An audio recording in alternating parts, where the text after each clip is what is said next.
विधानसभा के उपचुनाव में इंडिया गठबंधन को 9 में से केवल 2 सीटें ही मिली हैं। इस संबंध में आप हमारे चैनल के माध्यम से क्या कुछ कहना चाहेंगे? देखिए, इंडिया गठबंधन पूरी तरह से मिलकर चुनाव लड़ रहा था और हमारी पूरी तैयारी थी, लेकिन जिस तरह से शासन प्रशासन ने लोगों को वोट नहीं डालने दिया, आप देखे होंगे कई वीडियो वायरल हुए और वहाँ पर पुलिस अधिकारी तक वोटरों को वापस भेज दे रहे थे।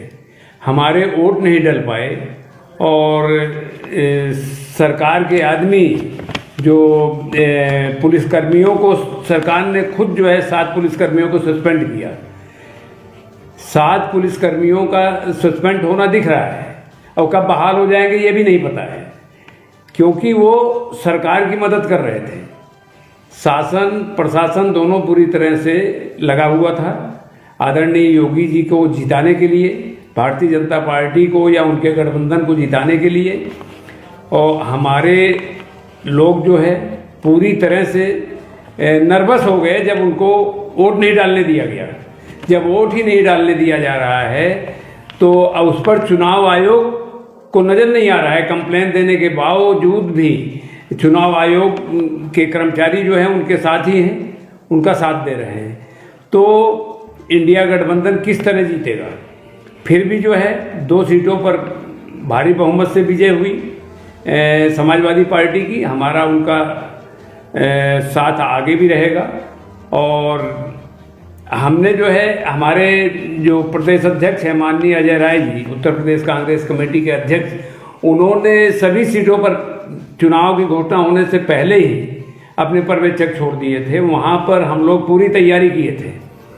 हमारे लोग इंडिया गठबंधन के जितने भी लोग थे सब मिलजुल कर चुनाव लड़ रहे थे, वोट भी देने जा रहे थे, लेकिन वोट देने ही नहीं दिया गया। जब वोट नहीं देने दिया गया तो हमारी कितनी सीट आएगी?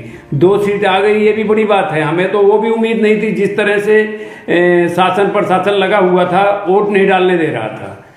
तो मेन कारण यही है, चुनाव आयोग जो है उसको बिल्कुल नजर नहीं आ रहा है, इसी वजह से हमारी पराजय हुई है। महाराष्ट्र में इंडिया गठबंधन बुरी तरह से पराजित हुई है, इस संबंध में क्या कहेंगे? देखिए,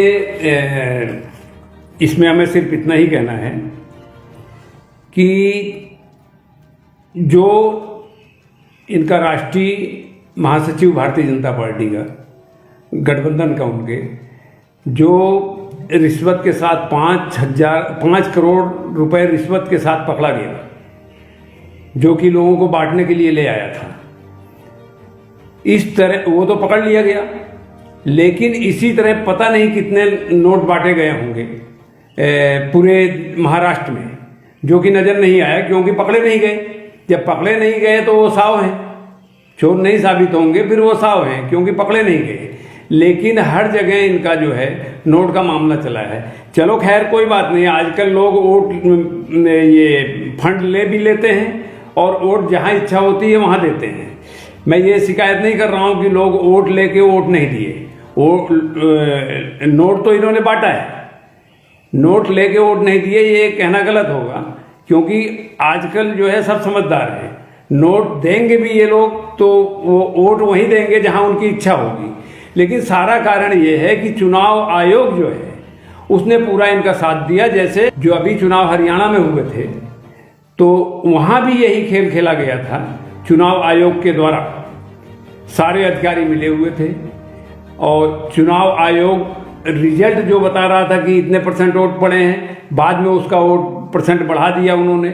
खुली धांधली हुई ईवीएम मशीन में, वहां पर जिस तरीके से धांधली हुई कि 99% जो है चार्ज था ईवीएम मशीन। और वो भाई जब पहले वोट उसी मशीन से डाला गया है, ऑफ किया गया, उसके बाद चालू किया गया, तो 99% कैसे हो गया उसका चार्ज, बैटरी चार्ज। इसी तरह सेम महाराष्ट्र में हुआ है। महाराष्ट्र के चुनाव में शाम 5 बजे जो रिजल्ट आता है, जो हमारा चुनाव आयोग बताता है, 58% वोट पड़ते हैं, जो 5 बजे ये घोषणा करते हैं। उसके 2 घंटे के बाद 7 बजे करीब 7% वोट हो जाता है चुनाव आयोग कहता है 65%। जो 58% वोट था वो 2 घंटे के बाद 65% कर दिया जाता है। इसमें लाखों वोट बढ़ गए। तो ये क्या कहा जाए, चुनाव आयोग क्या कर रहा है, उसको नजर नहीं आ रहा है। और फिर अगले दिन 1% और बढ़ा दिया गया, यानी आपने जो है 58% से 65 किया, इसका मतलब जो है 7% वो बढ़ा, 1% आपने और बढ़ा दिया अगले दिन, 8% वोट आप बढ़ा दिए तो आप किसी को भी जिता सकते हैं। तो ये खेल वहां पे किया। इसी तरह इन्होंने झारखंड में 5 बजे जो है जो परसेंटेज आता है, 7 बजे 1% ये बढ़ाते हैं झारखंड में। और यहाँ पर जो है ये महाराष्ट्र में 58% से आप 65% कर देते हैं, 7% इकट्ठा बढ़ा देते हैं। तो वहाँ पर इनकी नहीं चल पाई झारखंड में, 1% ही वोट बढ़ाए, फिर भी जो है वहाँ बहुमत से इंडिया गठबंधन आया। और महाराष्ट्र में इन्होंने लगभग सभी सीटों पर इन्होंने ये खेल खेला है।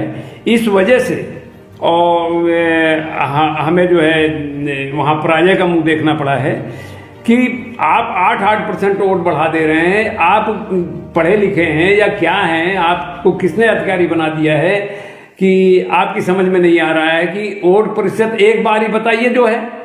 जब चुनाव खत्म हो गया तो आप पूरी गिनती बताइए, टोटल इतने % वोट बढ़े हैं। भाई आप टोटल जो है 58% वोट होते हैं आपके 5 बजे तक, और 2 घंटे के अंदर आप 7% बढ़ा देते हैं, 58% का 65% कर देते हैं आप। तो इस तरह से जो चुनाव आयोग ने जो साथ दिया है वहाँ की सरकार का, तो इससे साफ जाहिर होता है कि चुनाव आयोग जो है एकदम मिला हुआ है। इस कारण से वहाँ इंडिया गठबंधन को पराजय का मुंह देखना पड़ा है। अडानी जी पर रिश्वतखोरी और धोखाधड़ी का आरोप लगा है और गिरफ्तारी का वारंट जारी हुआ है। आप हमारे चैनल के माध्यम से इस संबंध में क्या कहना चाहेंगे? देखिए, ये बड़ा गंभीर मामला है। अडानी जी की धोखाधड़ी का पूरा मामला हम विस्तार से बताना चाह रहे हैं। अडानी जी अमेरिका गए, वहाँ से शेयर मार्केट में list company Azzur power company है, उसके साथ इन्होंने सांठगांठ की। प्लान बनाया कि भारत में सोलर एनर्जी प्रोजेक्ट बनाए जाएं। उसके नाम पर अडानी जी ने अमेरिका के लोगों को बड़े बड़े सपने दिखाए। उनसे 25,000 करोड़, कितना, 25,000 करोड़ रुपए उठाए। फिर भारत में सोलर एनर्जी के प्रोजेक्ट पाने के लिए 2,200 करोड़ रुपए घूस दिए। ये घूस इसलिए दिए गए क्योंकि अडानी जी ने बिजली के दाम बहुत महंगे बताए थे। जब महंगे बताए तो कोई लेने को तैयार नहीं था, तो यहाँ के अधिकारियों को इन्होंने रिश्वत दी, करीब 2,200 करोड़ रुपए घूस दिए, और कोई भी प्रोजेक्ट लेने को इनकार कर दिए थे। लोग लेना नहीं चाहते थे क्योंकि बिजली इनकी महंगी थी। इस मामले में अमेरिका में सुनवाई हो रही है क्योंकि अडानी जी अमेरिका के लोगों के साथ धोखाधड़ी करके उनके पैसों का घूस में इस्तेमाल करने का मामला है इनका, क्योंकि पैसा उन्होंने लिया वहाँ के विकास के लिए, और ये यहाँ उसी पैसे को यहाँ इंडिया के अंदर रिश्वत दे रहे हैं। तो इस वजह से इसी मामले में अडानी जी के खिलाफ गिरफ्तारी का वारंट जारी हुआ है। कमाल की बात तो यह है कि अमेरिका के वांटेड अपराधी हिंदुस्तान में बिल्कुल सेफ है, और जब तक माननीय मोदी जी हैं अडानी जी का कोई बाल बाका नहीं कर सकता है। अडानी जी पहले कह चुके हैं सेफ हैं तो सब बचे हुए हैं। तो अडानी जी को बचाने वाले हमारे माननीय मोदी जी हैं। अगर अडानी जी को माननीय मोदी जी नहीं बचाएंगे तो अडानी जी के साथ साथ माननीय मोदी जी को भी जेल की हवा खानी पड़ेगी। ये सच्चाई है, और इसीलिए जो है अडानी जी को ये लोग बचा रहे हैं।